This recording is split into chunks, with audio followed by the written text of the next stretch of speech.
sanadii wadada soo martay Soomaaliya qaabkaas oo asal lacag kala uga sameyn karaa way geel waxaad ogtahay Soomaali badan inay ku ceertooday isticmaalkii forexiska dadkuna dareen gaar ah ayay ka qabaan applicationadan ama aaladan internetka iyo qaababka kala duwan ee lacag looga sameeyo Sweetcoin-kan muxuu kaga duwan yahay forexiskii dadku ay hore u isticmaali jireen ee lacagaha badan lagu waayay runtii aad buu uga duwan yahay sidii aan sheegayba Sweetcoin-ka wuxuu hoos tagayaa programmada la dhaho affiliate marketing qaabkaas baa lacag looga sameeyaa in shirkad servicekeeda ama productkeeda aad waxay siisid link gaar ah lagu siiyo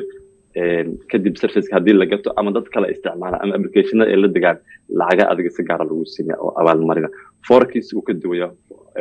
forexku waa suuq u baahan marka in adigu maalgasho forex hadii aad maalgashan lacag kama sameyn ka dhawaanaa risk qaad waa wax skill u baahan forex aqoon u baahan qofkana marka inuu maalgashto laakiin Sweetcoin